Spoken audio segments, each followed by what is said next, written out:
बोलो सतगुरुदेव की जय हो। इस काल का इतना भयंकर जाल है, यदि परमात्मा की भक्ति और ये ज्ञान साथ ना हो तो जीव का कोई जो अस्तित्व नहीं कि वो ज्ञान के आधार पर टिक जाए।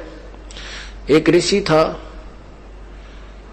उसको अपने भविष्य के जन्म का पता चला कि अगले जन्म में मैं उसको अपने ही देव दृष्टि खुल गए कि अगले जन्म में इसी नगर में एक व्यक्ति के घर जो सूर है, सूरी है, उस सूरी के घर के पेट गर्भ से मेरा जन्म होगा और उस सूरी के माथे पर गांठ है अच्छी मोटी और उसके ही गर्भ से मेरी मृत्यु के बाद उसके गर्भ से जन्म होगा और मेरे सिर के ऊपर एक बहुत काला सा मोटा एक अलग से निशान होगा। तो उसने अपने बच्चों से कहा, बेटा मेरी मृत्यु होगी, मृत्यु के बाद मैं उस व्यक्ति के घर जो सूरी है ऐसे उसकी गांठ है और मैं उसके घर जन्म लूंगा। एक काम करिए तुम, उसने मोल लेकर उस बच्चे को मोल ले लेना और मुझे मार देना, उसको मार देना, मेरी मोक्ष हो जाएगा। वो सूअर का जो जीवन है मेरा खत्म हो जाएगा, बहुत बुरा होगा। तो वो कहने लगे, पिताजी जैसे आप कहोगे हम वैसा कर देंगे। उन्होंने बार बार कहा, बेटा देख के तुम लालच कर जाओ, यह मेरी अंतिम प्रार्थना अवश्य करना। वो बच्चे बोले, पिताजी आप निश्चिंत रहो, क्या आप हम इतना भी नहीं कर सकेंगे आपके लिए, उसके लिए 5-4 अन्य रुपये 2 रुपये का वो सूअर का बच्चा नहीं लेंगे, आप निश्चिंत हो जाओ। वो कुछ ऐसे हफ्ते 10 दिन पाछो बूढ़ा मर गया ऋषि जी और वो ताक में रहे उस सूरी के बयाने की। वह महीने 2 महीने में 6 महीने हुआ, सूरी ने बच्चे दे दिए। वह जो गांठ थी शर्मन्यारी दिखे थी, उसके वही बच्चा हुआ जिसके सिर के ऊपर एक काला सा अच्छा निशान था।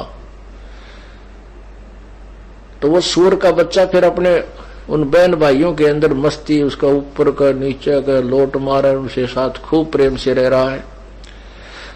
अब वो बच्चे गए उस व्यक्ति से कहा, भाई ये बच्चा हमने मोल दे दे तू। उसने कर दिया, सौदा ले लिया।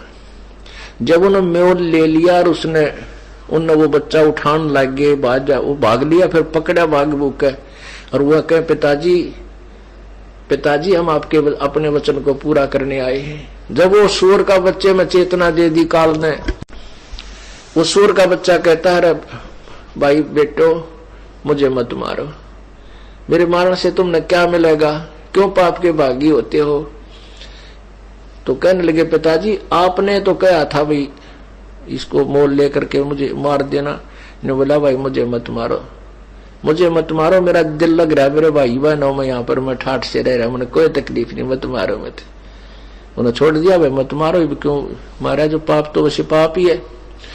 तो ये समस्या है इस काल की। जब एक सुअरी के बच्चे के जन्म में वहां उस अपने परिवार में इतना व्यस्त हो गया, इतना खुशी मना रहा है और स्वर्ग में जाए पास देवता कद्दे भी इस बात को हृदय से नहीं कहेंगे, ऊपर से कह भी दें भाई मानुष जन्म का हो गया तो हम जो है ना वो भक्तियां नहीं करें, मोक्षशाली करेंगे, तत्वदर्शी संत ढूंढेंगे, यान दे फिर अंडी पाक जाए, अपनी अपनी डफली अपने अपने राह। क्यों काल की बहुत भयंकर मार है। तो ये वहां पर हृदय में कसक के भगवान ये तो गलत स्थान पर आगे तड़फेगा, वो एकाध ही होता है। कहते हैं उसकी वो जो मेरी प्यारी आत्मा ऐसे वहां तड़फ करेगा, उसके पास पहुंच जाऊंगा, उसको शरीर को ऑफ कर दूंगा वहीं से, देव वाले शरीर को, और उसको ले आऊंगा वहां से, फिर मनुष्य शरीर दे दूंगा। अब देखो वो परमात्मा तो हमारे लिए इतने खाड़े भरन लाग रहा और हम कति बालक की तरह उसकी तरफ परवाह नहीं कर रहे। तो पुण्यात्माओं ये बातें कहन सुन की नहीं, ये कर पाड़न की है। ये सुनकर आनंदित होने तक सीमित नहीं रखना, इनके ऊपर स्टेप बाय स्टेप अपने कदम रखने हैं। सब्सक्राइब कीजिए हमारे चैनल और प्रेस करें बेल आइकन और पाए हर वीडियो को देखने का मौका सबसे पहले।